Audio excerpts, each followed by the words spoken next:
పరిమళ తైలము సువాసన గలది, నీ పేరు పోయబడిన పరిమళ తైలముతో సమానము.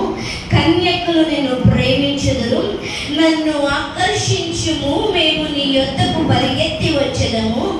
రాజు తన అంతఃపురములోనికి నన్ను చేర్చుకొనెను, నిన్ను బట్టి మేము సంతోషించి ఉత్సాహించెదము. ద్రాక్షారసము కన్నా నీ ప్రేమను ఎక్కువగా స్మరించెదము.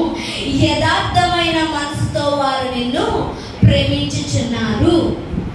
ఇది షులామతికి సొలొమోనుకి మధ్య జరిగిన సంభాషణ. యాక్చువల్గా దీని రియల్ మీనింగ్ ఏంటండి అనేసి అంటే, ప్రియుడైన యేసయ్య, వరుడైన యేసయ్య తను ముందుగానే సంఘాన్ని గురించి, అంటే తను ప్రేమించి రక్తాన్ని ఇవ్వబోతున్న సంఘాన్ని గురించి ప్రవచన పూర్వకంగా రాయించిన మాటలు అన్నమాట. ఈ మాటలన్నీ కూడా ప్రేమతో సంబంధించినవిగా కనబడుతూ ఉంటాయి. రియల్ గా ఒక ప్రేమికుడు ప్రియురాలిని ఏ విధంగా ప్రేమిస్తున్నాడు, ఏ విధంగా ఆకర్షింపబడ్డాడు, ఏ విధంగా అదేంటి వారిద్దరిలో ఏంటి అంటే తన శరీరంలో భాగం. దేవుడు మనకిచ్చిన అవకాశం ఏంటి అంటే ఆయన మనం ఒక్కటైపోవటం. అర్థమవుతుందా? ఒక్కటి అయిపోవటం అంటే వేరే వేరే అర్థాలు లేవు, వేరే వేరే స్థానాలు లేవు, వేరే వేరే స్థితిలు లేవు, వేరే వేరే అధికారం కాదు, వేరే వేరే భాగం కాదు. ఒకటే అధికారం, ఒకటే స్థానం, ఒకటే సింహాసనం, ఒకటే పిలుపు, ఒకటే గమ్యం, ఒకే ప్రదేశం, ఒకే మహిమలో మనం ఉంచబడతాం. కానీ ఇవన్నీ మన జీవితంలో జరగాలి అంటే సంఘం ఆయన్ని ప్రేమించే విధంగా ఉండాలి. అర్థమవుతుందా? నోటి ముద్దులతో అతడు నన్ను ముద్దు పెట్టుకొనుగాక. తన ప్రియురాలు ఆశపడుతుంది, తన ప్రియుడు తనని పట్టుకోవాలి, ముద్దు పెట్టుకోవాలి. ఇది మన జీవితానికి చాలా అవకాశం. దీన్ని ఉపయోగించుకోవడం మనకి తెలియట్లేదు. నేను రాత్రి అడుగుతున్నాను, how could I explain to them lord? దీన్ని ఎట్లా వివరించాను ప్రభువా? నాకు అర్థమవుతుంది నన్ను ఎంత ప్రేమిస్తున్నావో, నేను నిన్ను ఎంత ప్రేమిస్తున్నానో కూడా నాకు తెలుస్తుంది. కానీ సంఘానికి ఎలా వివరించాలి? అదే దేవుడు నా ఆవేదన. దేవుడు మాట్లాడుతున్న మాట ఏంటి అనేసి అంటే, ప్రతి ఒక్కరితో నేను మాట్లాడుతున్నాను. అర్థమవుతుందా? ఈ ప్రపంచంలో దేవుణ్ణి కాక నువ్వు ఎవరిని ప్రేమించినా చెప్తున్నాను, నువ్వు మోసపోతావు. ఆగిపోవాల్సి వచ్చింది, ఆగిపోతావు గ్యారంటీ. కానీ ఎప్పుడైతే ఆ ప్రియుడి స్థానాన్ని, ఆ భర్త స్థానాన్ని, ఆ మొదటి స్థానాన్ని ఆ ప్రభు వారికే మనం ఇస్తామో అప్పుడు మన జీవితం మహిమకరంగా ఉంటుంది, మన జీవితం ప్రభావితం ఉంటుంది, మన జీవితం వెలుగుమయంగా ఉంటుంది. ఎందుకంటే సపరేట్గా ఆయన ఇవ్వట్లేదు, ఆయన అధికారాన్ని పంచుతున్నాడు, ఆయన మహిమనే పంచుతున్నాడు, ఆయన స్థానంలోనే ఉంచుతున్నాడు, అదే సింహాసనంలో నిన్ను నన్ను కూర్చోబెడుతున్నాడు. ఈ రోజు అది మనం చూపించాలి అంటే ఆయనను మనం ప్రేమించాలి. ఆయన నిన్ను ప్రేమిస్తున్నాడని చెప్పట్లేదు, అది నిజంగా వర్డ్ ట్రూత్, యూనివర్సల్ ట్రూత్. నువ్వు ఎంత ప్రేమిస్తున్నావు దేవుణ్ణి అన్నది చాలా అవసరం అండి. అర్థమవుతుందా? మనము దేవుణ్ణి ప్రేమించలేని చాలా మందికి దాని మీనింగ్ కూడా తెలియదు. దేవుణ్ణి ప్రేమించడం అర్థమవుతుందా? ఒక ఆత్మీయుడిగా, ఒక క్రైస్తవుడిగా దేవుణ్ణి ప్రేమించడం తెలియకపోతే అంత దరిద్ర స్థితి ఉండదు. మనమే మోసం చేసుకుంటున్నట్టు లెక్క, మనమే మోసపరుచుకుంటున్నట్టు లెక్క. అలా కాకుండా ఎంత ప్రేమిస్తున్నాం. నా ప్రియుడు నోటి ముద్దుల చేత నన్ను ముద్దు పెట్టుకొనుగాక అంటే ఆ ప్రియుడి చేత ఆ ప్రేమను పొందుకోవటానికి ఆమె ఆశపడుతుంది. నువ్వెంత ఆశపడుతున్నావు? ఏదో కావాలని మందిరానికి రావద్దు, దేవుడి దగ్గరికి రావద్దు. ఏదో చెయ్యి ప్రభువా, ఈ ప్రభువా అని ప్రార్థనలో కూర్చోవద్దు. నువ్వు కావాలి ప్రభువా, నాతో మాట్లాడు ప్రభువా అని ఎవరైతే మందిరానికి, ఎవరైతే దేవుడి దగ్గరికి, ఎవరైతే మోకాలు వేస్తారో వాళ్ళు నిజమైన ప్రియురాలు.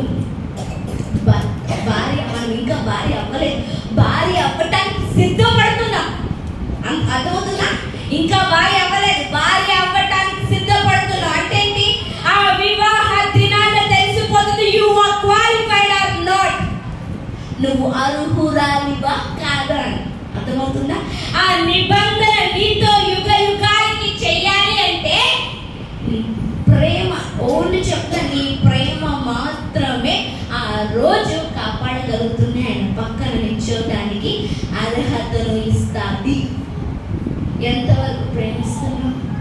ప్రేమిస్తే చాలా వదిలిపెట్టుకుంటామండి, ప్రేమిస్తే చాలా త్యాగం చేస్తామండి, ప్రేమిస్తే చాలా సమయాన్ని పెడతామండి, ప్రేమిస్తే ఏదైనా కానీ మొదట దేవుడికి మాత్రమే చెప్తామండి, ప్రేమిస్తే ప్రభువా నువ్వు చెప్పకుండా నేను కదలను అని అంటామండి, ప్రేమిస్తే ఓకే ప్రభువా నాకు నొప్పి వచ్చినా బాధ వచ్చినా నేను తట్టుకుంటాను అని అనగలుగుతాం.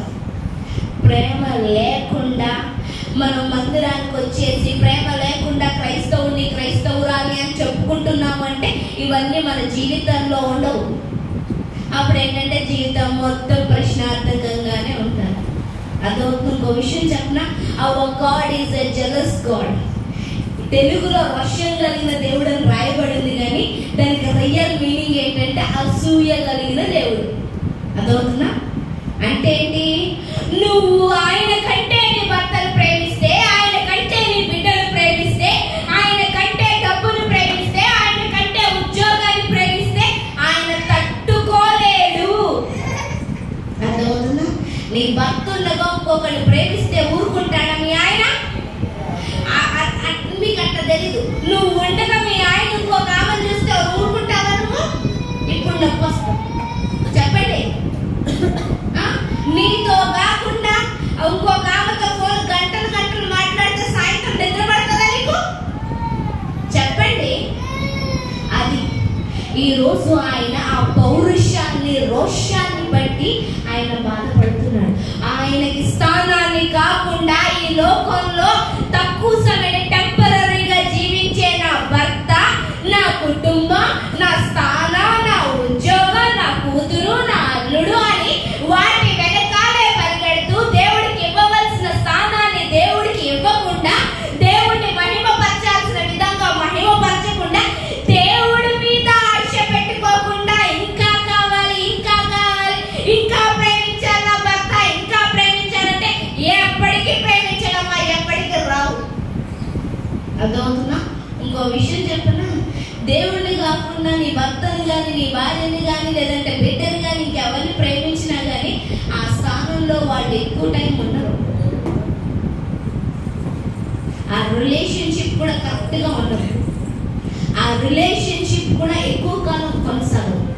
దేవుడికి ఇవ్వాల్సిన దేవుడికి ఇచ్చేయాలి. అదవుతుందా?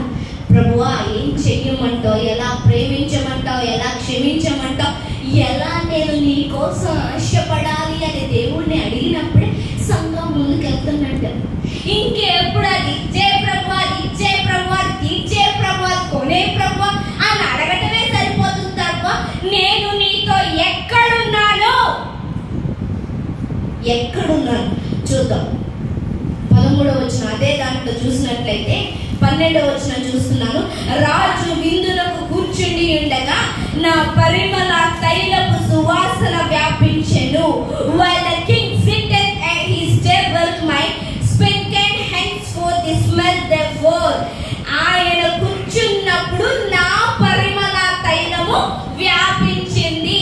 When God came to see you, meet you, ఆయన నిన్ను చూడ్డానికి వచ్చినప్పుడు లేకపోతే నిన్ను విచారించడానికి వచ్చినప్పుడు నీ పరిమళ తైలము ఆయనకు వ్యాపించాల. అర్థమవుతుందా? అంటే ఏంటి? నీ గుణం, నీ ప్రార్థన, నీ ప్రేమ ఆయనకు సువాసనగా తగులుతాయి. సంకరించి రావట్లేదని అడుగుతున్నాడు ఆయన. అర్థమవుతుందా? ఏమి మురుక్కం వస్తుంది, అడుక్కునే కప్పు వస్తుంది, ఇంకెప్పుడు చెయ్యి ప్రభు, అది చెయ్యి ప్రభు, ఇగు ప్రభు స్వార్థం కప్పు వస్తుంది. ఆ ప్రభు ఇంకా నాది నాది నాది, ఇదే చెయ్యి అనేసి ఆ బిడ్డల కప్పు, ఆ భర్త కప్పు, ఆ భార్య కప్పే వస్తుంది తప్ప నువ్వు ఆయన్ని ప్రేమిస్తున్నావు అనే పరిమళపు తైలపు వాసన ఆయన్ని వ్యాపించట్లేదు. ఏదైనా జరగాలి అంటే ముందు నువ్వు ఆయన ప్రేమించాలమ్మా. అది లేదు, అది మిస్ అయిపోయి దేవుడు అదే అడుగుతున్నాడు.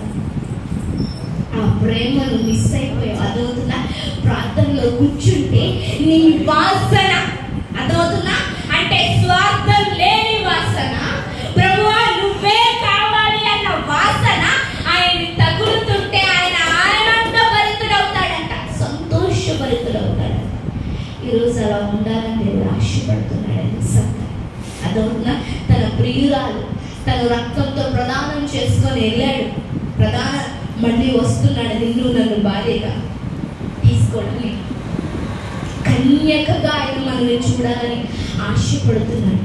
అంటే శారీరకంగా ఆత్మీయంగా ఏ మధ్య మలినం లేకపోతేనే వేరే